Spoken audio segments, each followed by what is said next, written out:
Hey guys, it's all about toxins today, and this is a little bit of a heavy topic. And I know when I first sort of started learning about what we were exposed to, I got really overwhelmed. So I just want to say that it can be really overwhelming, but what has been great is the further that I've gone into it, the more I've realized that there is alternatives, and I'm really going to help you guys out with that in this module. So yes, you're going to be overwhelmed. I acknowledge that. Make sure you acknowledge that too.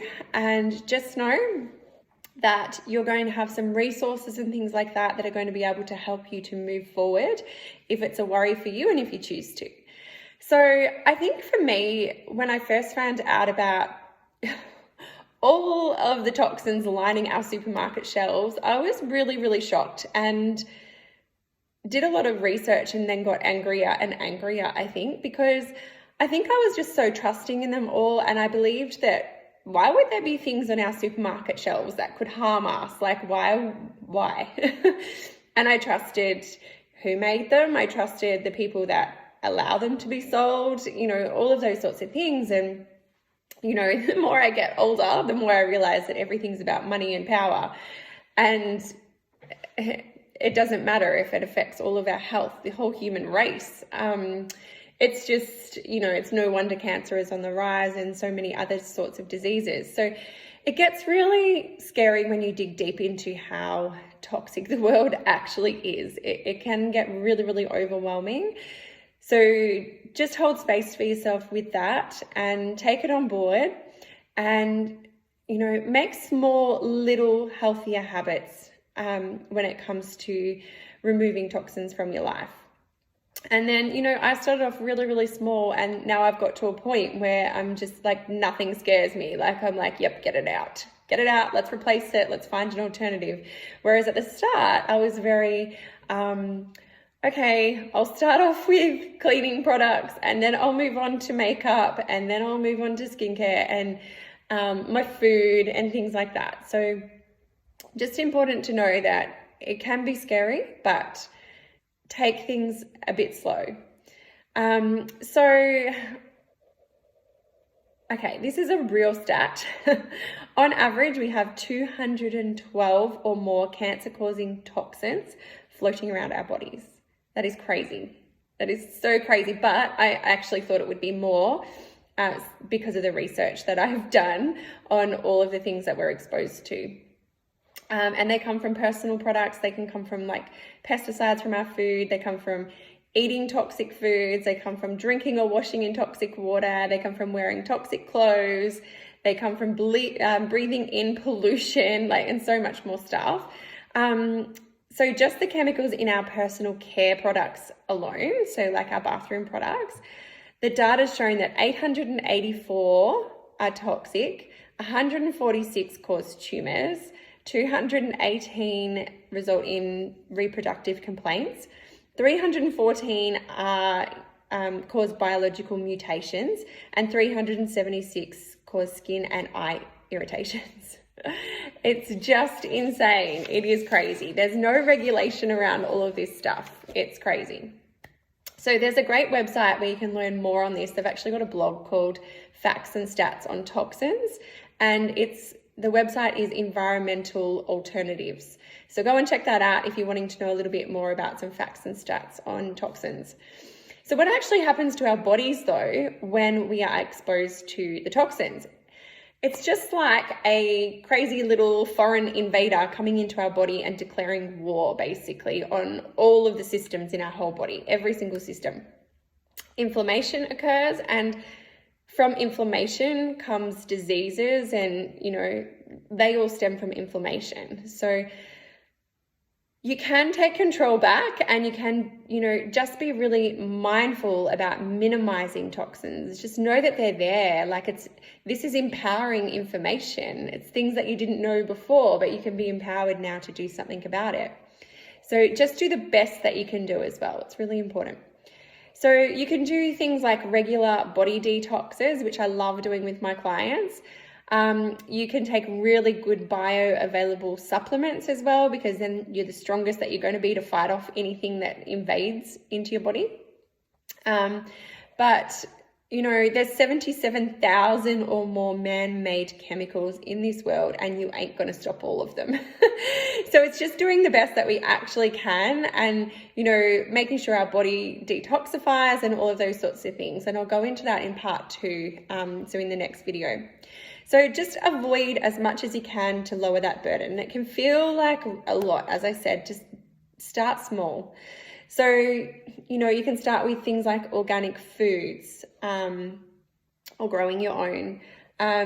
You know, I remember one of the first swaps that I made was actually just swapping out my toxic nail polish because I realized how toxic they were. And I'm going to be giving you guys a guide on where you can buy all of these things as well to replace. And a few different options. So you've got options as well. So I swapped out my skincare. I swapped out my cleaning products. That was one of the first things to go. So I've created a whole cleaning ebook for you on how I clean my whole house toxic free. And I had a cleaner, and she came and I said to her, I'd like you to use my products, which are way cheaper as well. She was wrapped. She loved the products. She loved working with them. She said, I don't have a headache. My skin's not dry and itchy, and they work. So that was a testimonial from a cleaner, which was great. But then I started making smaller shifts and smaller shifts and smaller shifts, and now it's added up to big shifts. So I swapped out shampoos, I swapped out soaps, I swapped out makeup, because the average woman is walking around with about 63 disease-causing chemicals on her face every single day. And I suppose the major issue with makeup is our skin is really, really porous, and it just means that all of our skin and beauty stuff that we're putting on us actually goes straight into our bloodstream. So it's just being really aware of that. And I have a general rule now, and it's if I wouldn't eat it, don't put it on your skin. That's my rule, because it's going to end up in me. Deodorant was a big one. I swapped that quite early on because that was an easy swap. Deodorants can block toxins from escaping your skin. So you can't sweat out your chemicals because and your body is always trying to expel those through your lymph nodes and everything underneath your armpits. And we're blocking them with our deodorants, so our antiperspirants, which isn't great. Our lymph nodes are there to flush out our toxins and get rid of that, and we're just blocking it and stopping it from happening. And we're wondering why there's increased incidences of breast cancers and things like that. It's proven that all of that, I've got a bug here, it's proven that all of that is, contributing. So there's also aluminium in a lot of our deodorants, which can cause autoimmune and brain diseases as well. So just be really mindful about the deodorants and what you're placing there underneath your skin. And as I said, I do have a list for you guys, so you can make the swap outs and not feel too nervous. I swapped out my toothpaste and mouthwash. I swapped out my laundry detergent because your skin, once again, absorbs all the chemicals that you're putting on your body. And there is actually some studies and everything done on kids with behavioral issues linked to washing detergents because they're, getting exposed to that every single day. It's really important to wash your new clothes as well when you get new clothes because they're not only laced with harmful dyes, but they're also treated with chemicals to keep their color lasting longer as well. So it's good to give them a wash or two before you actually wear them. And you can look for more natural clothes like organic cotton, bamboo, hemp, and other ones like that are sustainable. Cooking products. So there's an increase in aluminium toxicity, and I haven't done a huge amount of testing on that yet with my clients, but the person who trained me has, and he said it's amazing like how much more he's seeing aluminium in people's bloodstreams, and it's a major concern because it's linked with Alzheimer's and dementia. So go for things like copper pans and cast iron and ceramic and glass, which are easy to find these days too. Plastic wraps can be bad too, and children's toys, so going for things like wooden and non-painted. your tap water, looking at filtration systems and shower filters. I could do a whole segment on water. So just do a bit of research on that if you're wanting to know a huge amount about that. And the next video, I'm going to come in and talk to you about some easy ways that you can remove and eliminate toxins from your body that you have happening there. So I'll be back.